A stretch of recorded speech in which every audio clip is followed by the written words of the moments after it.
Bueno, nos encontramos hoy, podríamos decirlo así, ¿no? Figuradamente, un mano a mano entre el rey, en este caso Ezequías, y el profeta. Y nos encontramos a un rey, Ezequías, que cae enfermo gravemente, claramente en peligro de muerte, y el profeta, Isaías, que le va a decir, mira, prepara tu testamento porque te toca la hora. Y acá hay una escena muy linda, ¿no? Situemos al rey que escucha atentamente al profeta, que tal vez estaba esperando otro mensaje. Y frente a esa contundente palabra del profeta, nada menos, porque el profeta habla en nombre de Dios, ¿qué hace Ezequías? Algo muy lindo. Deja al profeta de lado que le está hablando, se da vuelta. Es casi ridículo lo que voy a decir, pero esto es lo que dice la palabra de Dios. Y mira la pared y empieza a rezarle a Dios con una enorme confianza. Y este salmo que acabamos de escuchar, el Salmo 38, bueno, se cree que fue escrito por Ezequías. Y dice así, en lo mejor de mis días me tengo que ir, he sido destinado a las puertas del abismo.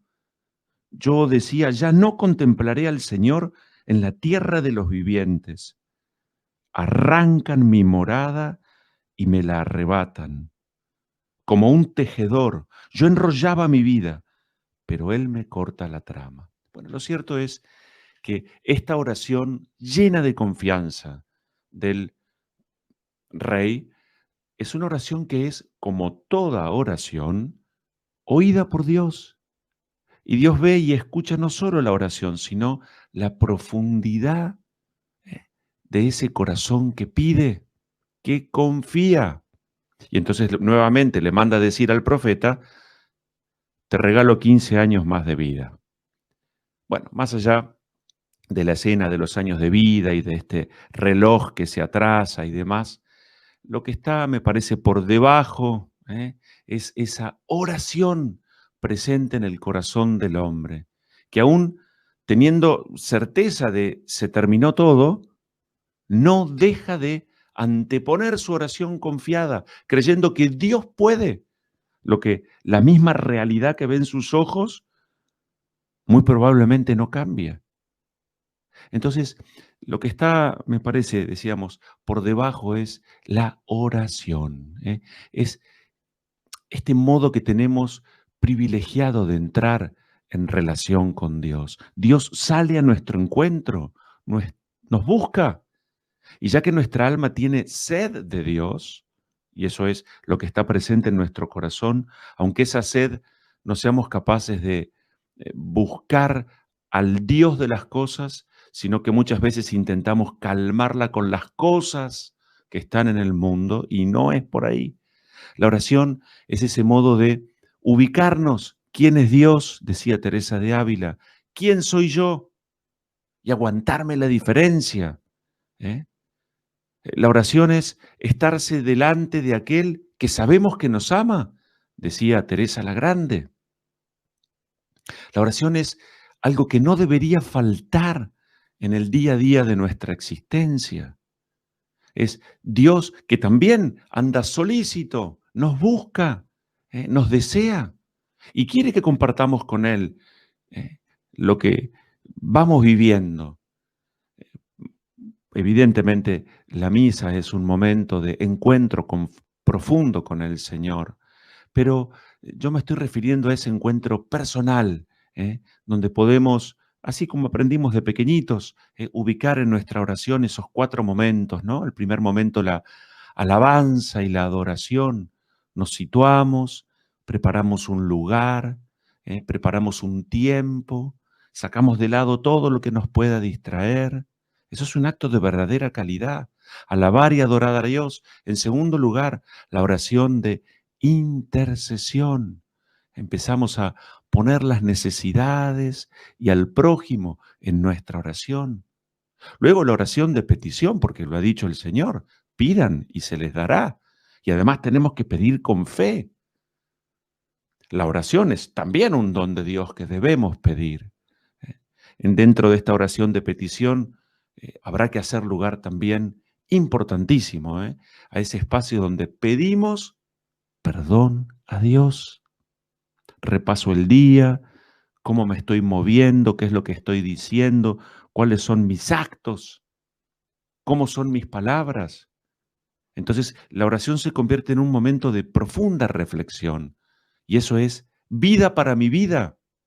Y finalmente, la acción de gracias, que tampoco debería estar ausente. ¿Eh? Corazón que reza es corazón que se siente agraciado, se sabe habitado por la presencia actuante de Dios en uno. Y eso nos mueve a corresponder.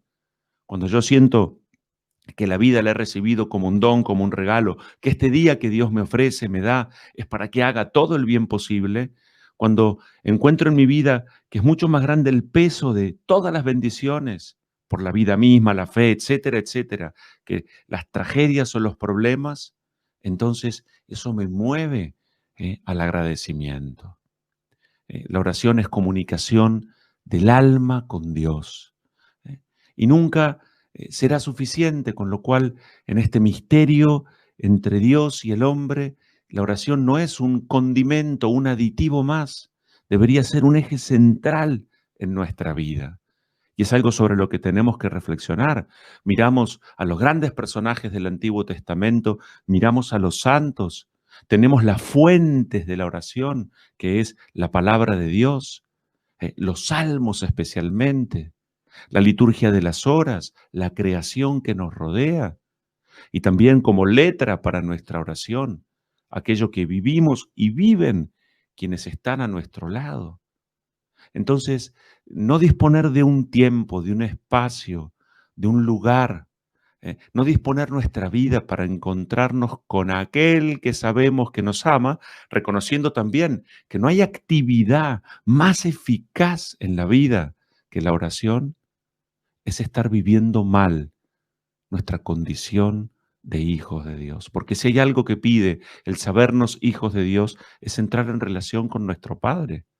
¿Acaso no es otra cosa lo que piden, lo que esperan, lo que agradecen nuestros padres, sino estar en comunicación y en relación, estar en el día a día, minuto a minuto? Hijo, hija, ¿en qué estás? ¿Cómo estás? Y agradecen la visita, esas confidencias que solo se tienen con los padres. Es lo mismo que Dios espera de nosotros. Dios es tan generoso con nosotros.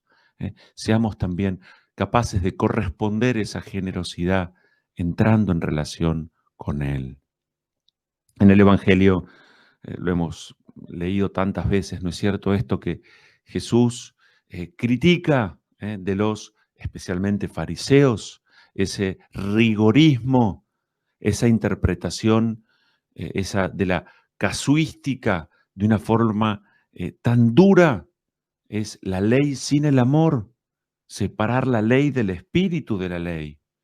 Y entonces eso no mueve el corazón del hombre a la misericordia. En la época que Jesús caminó entre nosotros, había 613 mandamientos. Lo decimos así, 248 en negativo, no deberás hacer esto, esto, esto y esto, y 365 en positivo, esto. Bueno, más o menos los números allí van. Lo que quiero decir es que era casi imposible. El peso de la ley era una carga espantosa. Y sobre todo, poner la vida para cumplir una ley, en eso no consiste nuestra relación con Dios. La ley ordena, la ley debe estar presente en la medida en que está llena del espíritu de bondad, de justicia y de amor. Supuesto que la misericordia, esto es así, donde no hay misericordia, hay cadenas que atan. Ese es el punto. El Papa Francisco lo dice de una manera muy graciosa, pero muy gráfica también. Él dice así que cuando tenemos que tener cuidado con ese ser cristiano sin Cristo. Y dice, hay un cristianismo sin Cristo cuando la relación con Dios del hombre está apoyada en el fariseísmo, en esas hipocresías, en ese solo cumplimiento de la ley. Punto 1.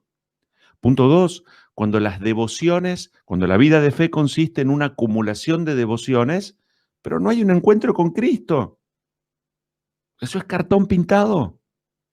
O también, por supuesto, cuando no, ese cristianismo sin Cristo se manifiesta en las últimas modas y costumbres, en buscar las revelaciones privadas. Eso es un cristianismo sin Cristo. O finalmente también, los que se perfuman el alma, ¿eh? Rico olor a cristianos, pero por dentro no hay virtudes cristianas. Ven, todo esto lo podemos discernir, dilucidar, ver mejor, identificar en el plano de la oración, que es donde se juega nuestra verdad más íntima, esa relación con Dios, donde no cabe la mentira. ¿Mm? Entonces vamos a pedir al Señor, lo dice él mismo, ¿no? Yo quiero misericordia y no sacrificios. Cuando no hay misericordia, aparecen las cadenas. El espíritu de la ley consiste en vivir la misericordia. Solo entonces el amor es posible. Le pedimos al Señor entonces hoy esa oración confiada del rey Ezequías, aunque pensemos que estamos delante de una pared, no lo estamos. Estamos delante del autor de la vida, del amor de los amores. En segundo lugar, vamos a pedir al Señor la gracia de revisar, repasar nuestro modo de vivir, que no puede consistir en cumplir leyes, sino en vivir según el espíritu de esa ley, que se resume en el amor y en la misericordia.